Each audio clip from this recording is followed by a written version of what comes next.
So are you pleased with the outcome? Kerry just said it's one thing to be a concept, it's one thing to shoot it, and one thing to edit it. So what is your opinion of how it really turned out? Very pleased, and I'm glad to put my name with it, and everyone else is involved. Now, the movie is called Third on a Match. Explain that title. Third on a match is actually a superstition in World War II where the soldiers would actually not light 3 cigarettes off the same match in fear of getting taken out by an enemy sniper. A Swiss matchmaker right before World War I made up this superstition to sell more matches to soldiers for the war effort.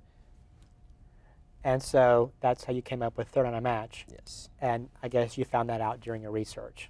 I did. My actually grandmother, who was married to the grandfather that was in World War II, she actually had told me, she's like, when I was still untitled, I said, I still don't know what to name it. She's like, why not 3 on a match or Third on a Match? And I said, well, what does it mean? And then she explained it to me, and I said, that's perfect. So that's what I went with. And you also brought us a clip to show us. I did. What do you have here for us? This scene right here is actually the 2 main characters taking a nice evening stroll, kind of where the main character is expressing his love for her after a series of dates. All right, let's take a look at a scene from Third on a Match. You know, when you have something good, you should never let it go. I'd give anything for just an hour with you. I can't stand it when I'm not with you. What is this about, Richard? Rosa,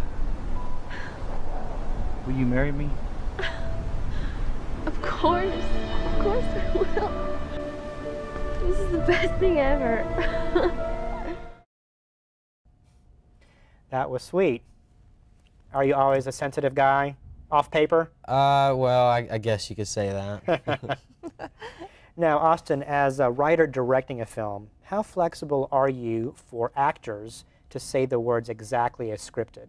I actually very much so encourage improv, because I think that if I cast it right, and these people are actually feeling these characters like they should be, then they will definitely be able to come up with what their character would say in a certain time or situation.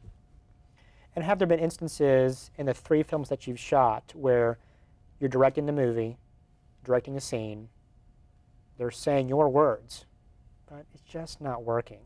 How do you deal with that at that moment on set? Well, I'll call cut, and I'll tell them what needs to change. And for actually one character we had in this film, he just couldn't get into character after about 5 takes. And so I pull him into another room, and I start telling him what he should relate in his life to what he's doing on this scene. And he came back and nailed it. Very good. Coming up next, Austin and Kerry's words of wisdom for you as you plan your writing journey, plus the do's and don'ts of scriptwriting for Hollywood, things you must accomplish to get noticed. Stay with us.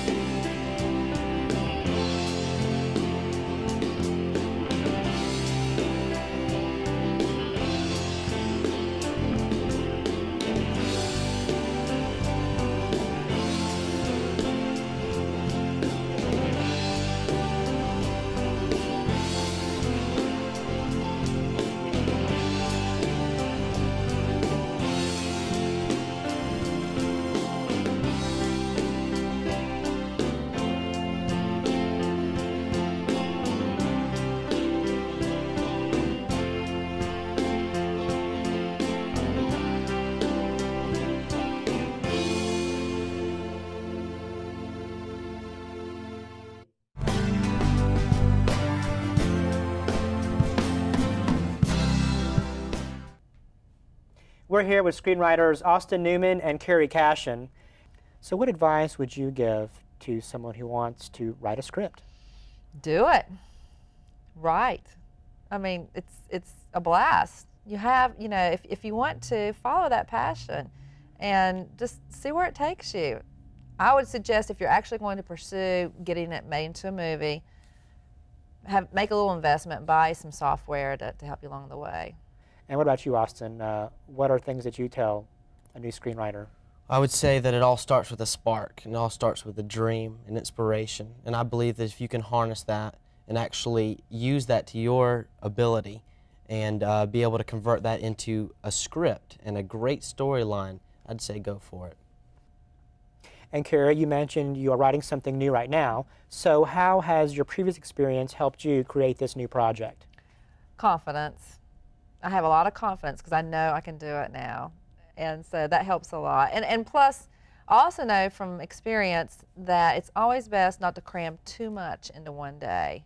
And so we're going to spread it out a little bit and make it even better than the first project. And 3 scripts and counting for you, Austin. And do you have something ready next, or are you still developing, or are you just resting? Well, I'm kind of resting, but at the same time, that script I had told you before, the 110-page script that I first wrote. That's the very first one. That's the next one I'm doing. I think I'm actually going to go and use this one this time.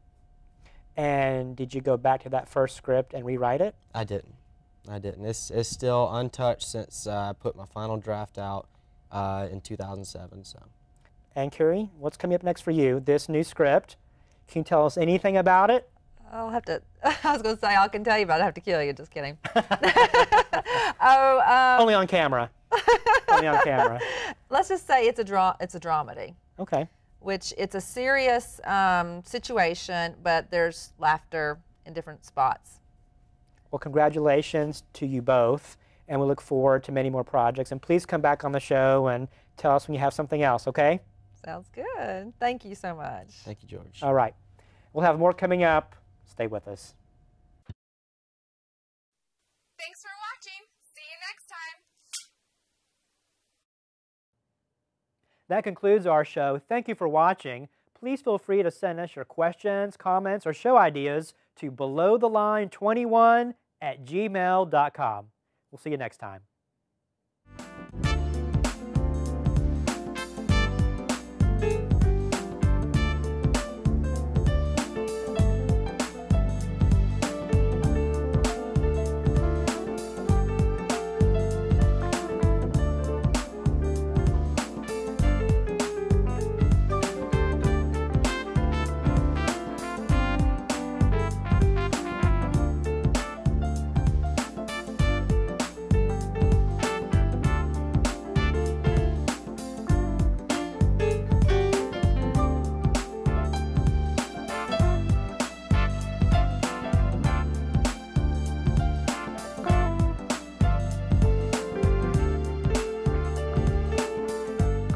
For more information, comments, or questions about the show, email us at belowtheline21@gmail.com.